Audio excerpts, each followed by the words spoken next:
Welcome to our family podcast, where we're going to talk about our kidneys and keeping our family healthy. I'm Amia, your host for today.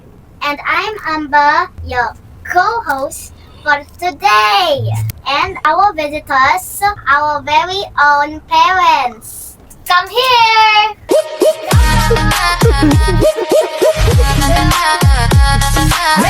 Okay, please introduce yourself, Nanay at Tatay. Ito na Nanay, nanay. go first. Nanay, go first. Let's Hi, hello. I'm Ma'am Shi. I am a chronic kidney disease patient and I am 3-year dialysis patient. Okay. How about you, Tatay? Yes. Introduce yourself. Hindi ako si Papshi. Ako yung husband ni Mamshi. At ito ang aking mga bulilat. So, my name is Ken. I'm the head of the family. Or tatay ng bahay na to. At siya naman ang Nana. Siguro magtataka sila, Ma'am Shi, yung ano ko, no? Pero ang Hindi tawag ako. talaga nila sa akin ay nanay. Bakit nga ba Ma'am Shihan? ma'am. Oh, Ma'am. Tapos siya. Siya kasi talaga yung palayaw ko nung kabataan ko. Yung mga ka-close ko, siya yung tawag sa akin. So, Saka baduy kasi pag naishe. Oh, di ba? So, Mamshi na lang. bakit nga naman kami ganest? naging guest kayo para malaman namin lahat at yung mga viewers ninyo for more information about Okay. About you pala eh. About sa akin pala Alis na ako dito? at sa family Ah, natin. Okay. Hindi So, lang isang spotlight. Tayong lahat. Huwag kang magsalat. It's okay. You're always part of it. Alis na ako. No. what is the Anong una mong question? chika? Anong chismis to? Anong chismis to? Oo nga. Chismis? Okay. Okay. So, Nanay, this first question, May question pa. Yes. our kidneys do and why are they so important? Ang bigat naman, Ang oh. bigat na. Nag-chat GPT ka, no? Matatanong yun ng isang bata. Kaya nga. Ikaw naman pala mong papawisan tayo sa mga tanong na to. Na yun yung mga questions. Okay. sige. Ano daw? Una, thank you for your very good questions. So, yung kidney, ano yun? Diba? Tayong lahat ay may 2 kidneys. So, 2 kidneys tayo. The left and the right. Oh, that's right. Yung kidney, nakakatulong siya para mag-filter ng dugo natin. So, kung hindi na siya functional, kung hindi na maayos yung kidney natin o nasira na siya, hindi na siya makakapag filter ng mga dumi sa katawan at yung mga excess water sa katawan natin ay hindi na rin mailalabas. So, kaya kagaya ko ay CKD patient at ako ay sira, ibig sabihin nun, sira na yung kidney ko at kinailangan ko ng mag-dialysis. Yun. Kaya importante na maayos ang kidney natin para hindi ninyo maranasan yung nararanasan ko. 'Di ba alam nyo, mahirap? Nakikita nyo kung gaano kahirap, 'di ba? Tutusukan ka, tapos pag uwi mo, you are so dizzy, 'di ba? Yun. Tapos nag-high blood ka pa. Oo, pero may cost 'yan. Hindi naman agad nasisira ang kidney. So, isa dyan ay yung pagkain ng mga maalat. So, alam nyo ba kung anong maalat? Yes. Ano yun? Yung iba sa mga processed food. Oo, high sodium kasi sila. So, ang maalat is sodium. Matataas yung sodium content. Ano pa? Ikaw? Iwas alat. Masala. So, based from experience, Now, it's si nanay kasi, actually di lang naman alat. Si nanay kasi, lalo ng pandemic days, tinataguan natin yun ng soft drinks. Pero talaga, gumagawa ng paraan yan. Magpabili ng soft drinks. Tapos yung milk tea. Since si nanay niya laging puyat, laging pagod sa trabaho, yung sugar yung tumutulong sa kanya para matapos yung buong araw. To keep her awake. Correct. Yung milk tea okay lang yun siguro once a month. Pwede naman. Pero once in a yung, blue moon. yung lagi, halos every week or twice a week, hindi na healthy yun. So yun. Same din dun sa mga processed foods. Although, syempre mas better na i-avoid. Pero kung talagang sobrang hirap, as much as possible, try to lessen it. Kasi in reality, hindi naman talaga siya ganun kadali i-avoid. Lalo na sa mga Pilipino, most of the time, mas pinipili lagi nila yung mas makamura sila. Di ba yung mga pancit canton, lata, mga processed foods, minsan kasi yun yung mas mura. Kaya yung mga karamihan ng mga Pilipino doon kumakapit. Saka mas madali kasing i-prepare yun. Pero yun, as much as possible, mas better na bawasan. Pero ang reality talaga, before ako nagkasakit, di ba, mahilig tayo ng... Lalo na talaga siya, tayo. mahilig siya sa gulay. Mahilig siya sa gulay. I mean, lahat ng mga healthy foods, mas gusto niya yun. Ako tuloy na mas malakas sa karne. Ako yung medyo nakaligtas pa sa CKD. Pero, ayun. Hindi, tumaba kasi ako after kong manganak. So, Fault ko din hypertension yun. Kasi talagang ano eh. Hindi. Actually, ang Hypertension, tama. hypertension. Oo, kasi isa sa triggering factor nung CKD. Yung hypertension, diabetes. Ayun. Tapos nung time na nalaman niya kasi na may high blood siya. Medyo di ko ito nabantayan kasi nasa Bicol to noon eh. Ayaw uminom ng gamot. So Hindi yun. ako, Yes. oo. Di ba, anak? Ang dami natin biniling gamot. Tapos hindi na lahat yung iniinom ni nanay.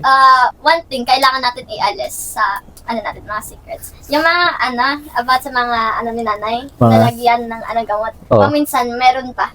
Meron pa, hindi nauubos ni nanay. O ibig sabihin, hindi niya iniinom. Bookingan to, hindi to podcast. Ako, Sige, go. Para yun, sins of the past. Sins of the past. it's This just is a more part on- of our history. This is a more of learning session. Para kung ano naman yung mga nangyari namin noon ng pagkakamali, hindi na mangyari dun sa iba. Yes. Okay. Back to you guys. Okay, ikaw naman na, Amber. Okay. Again. So, does that mean, Nanay, that eating salty food can hurt our kidneys? Na Amber, Ang galing talaga. Saan nangyari yung mga tanong mong yan? Kaya nga. Ay, yes, anak. That's true. Eating so much unhealthy foods, especially salty foods, can hurt, can damage our kidney. Like me. Isa din sa kwento ko nga na dati, imbis na kape ang iniinom ko, mainit na tubig na may asin. So, naging part siya ng, siguro nakadagdag din yun sa pagkasira ng kidney ko. Plus, meron akong hypertension. Kasi pag may hypertension ka, tas mataas yung intake ng asin mo, lalong matitrigger yung hypertension mo. Kaya para to avoid hypertension, dapat mababa lang yung asin content. That's why, dito sa bahay, konting asin na lang ang ating nilalagay sa pagkain. Tama? Yes. Tama. Tama. Okay. Pabuti yun sa inyo kasi ayaw nyo naman malalakas yung lasa eh. Oo. Diba? Oo guys, ayaw Dati nila nga, ang ng hilig nyo yung spaghetti. Speaking of, Wala.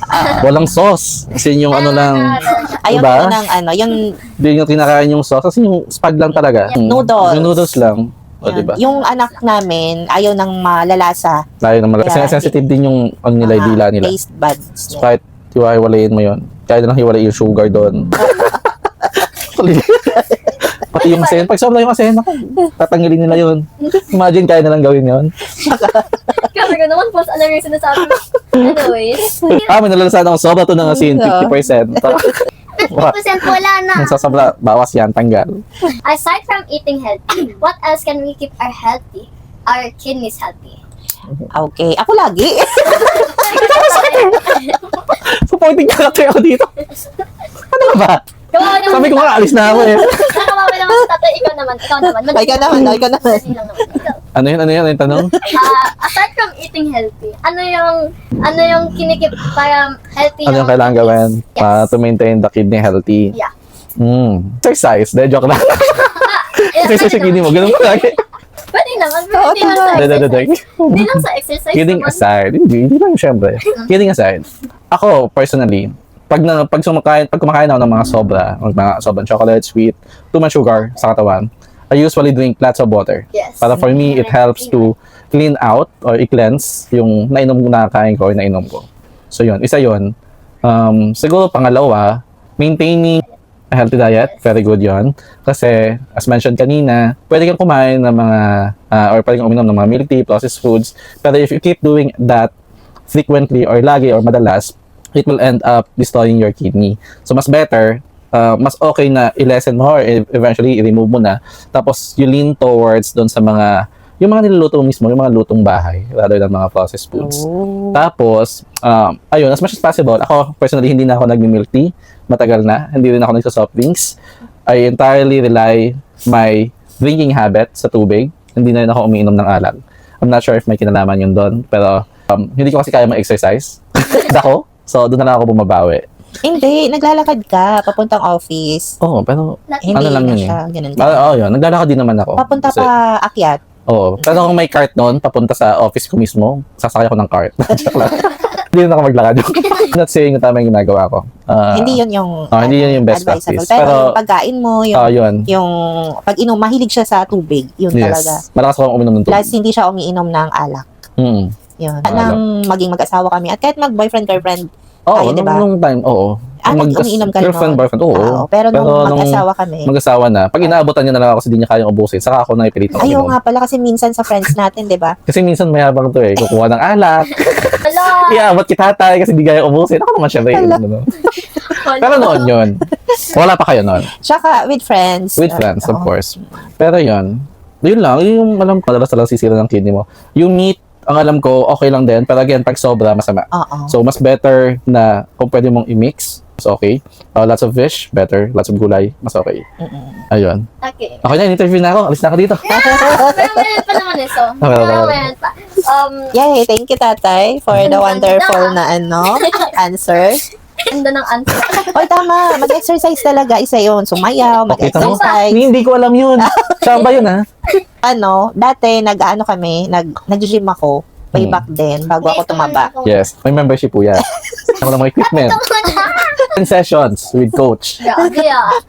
Foreigner pa yung coach ko nun. Uy, pumayat ako noon, nung nag-ano din yung coach Oo nga. ko. Kaso, Nataon lang kasi na kasabay nun, kumakain kami ng friend ko. pagkatapos mag-gym, kakain. Ang sarap na kayo. Bawing-bawi. Shout out, Jade. Ikaw ba yun? Let's ka na, let's ka tuloy. Let's go. Kayo, lagi. Post natin. Wala tayo sa kwento. I'll go. Sige. So taking care of our kidneys starts with a simple everyday choices. Nana, you answer the question. Exactly, Amber.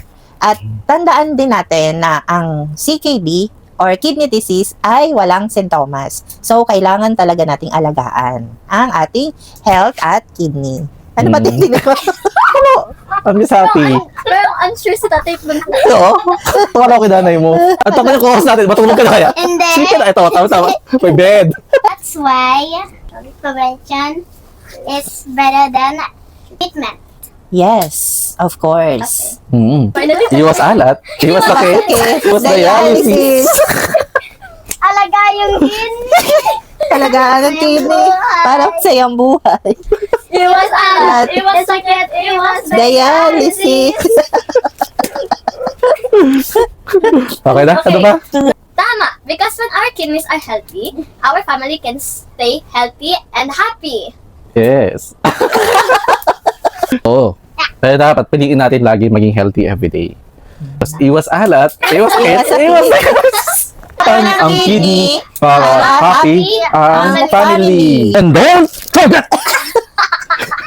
Iwas alat, iwas sakit, iwas dialysis. My turn, pa-closing na to. Yeah. Remember, taking care of our kidneys means taking care of our future and our family.